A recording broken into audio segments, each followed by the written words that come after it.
നമസ്കാരം. ഒരു സംസ്ഥാനത്തെ മുൻ ഉപമുഖ്യമന്ത്രിയായിരുന്ന രാഷ്ട്രീയ നേതാവിന് കക്കൂസ് കഴുകുക എന്ന ശിക്ഷ വിധിച്ചാൽ എങ്ങനെയിരിക്കും? തീർച്ചയായും ഈ രാജ്യത്തെ കോടതികളാണ് ഒരു കുറ്റം ചെയ്തതിൻ്റെ പേരിൽ ഇങ്ങനെ ഒരു ശിക്ഷ വിധിക്കുന്നത് എങ്കിൽ മാതൃകാപരം എന്ന് തന്നെ നമുക്ക് പറയാം. പക്ഷേ കോടതികളല്ല ഈ കേസിൽ ശിക്ഷ വിധിച്ചത്. കോടതികളിൽ നിന്നും ഇത്തരം ശിക്ഷാവിധികൾ പ്രതീക്ഷിക്കുക പ്രയാസമാണ്. കാരണം ഒരു സംസ്ഥാനത്തെ ഉപമുഖ്യമന്ത്രിയായിരുന്ന വ്യക്തിയൊക്കെ ഇങ്ങനെ ഈ രീതിയിൽ തൊടാൻ നമ്മുടെ നാട്ടിലെ കോടതികൾക്ക് സാധിക്കുമോ എന്ന് സംശയമുണ്ട്. പക്ഷേ ഇപ്പോൾ ഈ ശിക്ഷ വിധിച്ചിരിക്കുന്നത് സിഖ് മതത്തിലെ ഏറ്റവും ഉന്നത അധികാര സമിതിയായിട്ടുള്ള അകാൽ തഖ്ത് എന്ന് പറയുന്ന ഒരു സമിതിയാണ്. ഈ അകാൽ തഖ്ത് ശിക്ഷ വിധിച്ചിരിക്കുന്നത് 2015 കാലഘട്ടങ്ങളിലൊക്കെ പഞ്ചാബ് ഉപമുഖ്യമന്ത്രിയായിരുന്ന സുഖ്ബീർ സിംഗ് ബാദലിനാണ്. സുഖ്ബീർ സിംഗ് ബാദൽ ചെയ്ത കുറ്റം എന്ന് പറയുന്നത് സിഖ് സമുദായത്തെ അപമാനിച്ച ഒരു വ്യക്തി, അതായത് ദേരാ സച്ച സൗദ എന്ന സംഘടനയുടെ അധ്യക്ഷനായ ഗുർമീത് റാം റഹീം എന്ന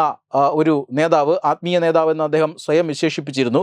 ഇദ്ദേഹം സിഖ് സമുദായത്തെ ആക്ഷേപിച്ചതിൻ്റെ പേരിൽ അന്ന് ശിക്ഷ അനുഭവിക്കുകയായിരുന്നു. പക്ഷേ അന്ന് ഇയാൾക്കെതിരെ കേസ് നടക്കുകയായിരുന്നു. അന്ന് അധികാരത്തിലിരുന്ന പലരും ഇയാൾക്ക് അനുകൂലമായി ഈ കേസ് പിൻവലിക്കാനുള്ള ചില ശ്രമങ്ങൾ, ചില ചരടുവലികൾ നടത്തിയിരുന്നു. അത് ഈ പറയുന്ന ഉപമുഖ്യമന്ത്രി സുഖ്ബീർ സിംഗ് ബാദലിൻ്റെ നേതൃത്വത്തിലാണ്. സുഖ്ബീർ സിംഗ് ബാദലും മന്ത്രിസഭയിലെ ചില അംഗങ്ങളും പാർട്ടിയിലെ ചില നേതാക്കളും ഒക്കെ ചേർന്നുകൊണ്ടാണ് ഈ ഗുർമീത് റാം റഹീമിനെ ഈ കേസിൽ നിന്നും ഊരിയെടുക്കാനുള്ള ചില നടപടികൾ കൈക്കൊണ്ടത്. പക്ഷേ ഇതിപ്പോൾ സിഖ് മതസ്ഥരുടെ ആത്മീയ നേതൃത്വം ഇപ്പോൾ അത് കണ്ടെത്തിയിരിക്കുകയാണ്. ഒരിക്കലും ഒരു സമുദായത്തെ അപമാനിക്കാൻ ശ്രമിച്ച ഒരാൾക്ക്, സമുദായ അംഗങ്ങളായ രാഷ്ട്രീയ നേതാക്കൾക്ക് തന്നെ ഇങ്ങനെ ഒരു ഫേവർ ചെയ്തു കൊടുക്കാൻ പാടില്ല, ഇങ്ങനെ ഒരു ആനുകൂല്യം ചെയ്തു കൊടുക്കാൻ പാടില്ല.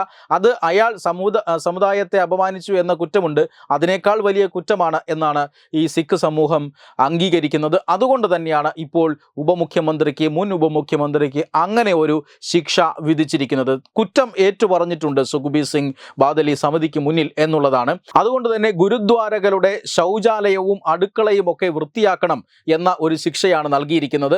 ഡിസംബർ 3 ഉച്ചയ്ക്ക് 12 മണി മുതൽ 1 മണി വരെ, അതായത് ഇന്ന് ഉച്ചയ്ക്ക് 12 മണി മുതൽ 1 മണി വരെ പഞ്ചാബ് സുവർണ ക്ഷേത്രത്തിലെ ശൗചാലയങ്ങൾ വൃത്തിയാക്കണം എന്നതാണ് ശിക്ഷ. അതിനുശേഷം കുളിച്ച് വൃത്തിയായി ലങ്കാറിൽ ഭക്ഷണം വിളമ്പണം. അതിനുശേഷം 2 ദിവസം കുന്തമേന്തി കഴുത്തിൽ പ്ലക്കാർഡ് ധരിച്ച് ഈ സുവർണ ക്ഷേത്രത്തിന് മുന്നിൽ സുരക്ഷാ ഡ്യൂട്ടി ചെയ്യണം. ആ സമയത്തെല്ലാം 1 മണിക്കൂർ ഭക്ഷണശാലയിലെത്തി പാത്രം കഴുകണം എന്നിങ്ങനെയൊക്കെയുള്ള വിചിത്രമായ ശിക്ഷയാണ് ഇപ്പോൾ സുഖ്ബീർ സിംഗ് ബാദലിന് വിധിച്ചിരിക്കുന്നത്. സുഖ്ബീർ സിംഗ് ബാദലിന് മാത്രമല്ല, അദ്ദേഹത്തോടൊപ്പം ആ സമയത്ത് മന്ത്രിസഭയിൽ അംഗങ്ങളായിട്ടുള്ളവർക്കും പാർട്ടിയിലെ ചില കോർ കമ്മിറ്റിയിൽ ഉൾപ്പെടുന്ന നേതാക്കൾക്കുമൊക്കെയാണ് ഇപ്പോൾ ഈ ശിക്ഷ വിധിച്ചിരിക്കുന്നത്. എന്തായാലും സ്വന്തം സമുദായത്തെ ഒറ്റുകൊടുത്തു എന്ന ശിക്ഷയാണ്, അല്ലെങ്കിൽ എന്ന കുറ്റമാണ് ഇപ്പോൾ ഈ നേതാക്കന്മാരിൽ ചാർത്തിയിരിക്കുന്നത്.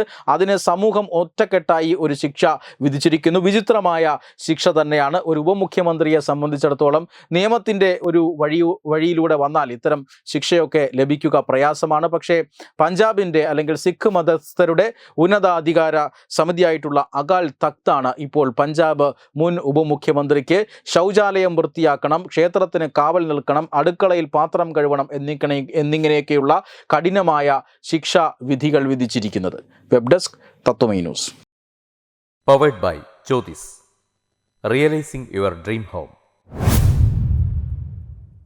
Our ongoing luxury apartments projects are Crown near Karivattam, The Square near UST Global, White Manor near Attigal Ambalathara, and Evergreens Luxury Villas near Tirumala. Call 90482 55599. Jyotis Building Promoters Private Limited, Thiruvananthapuram.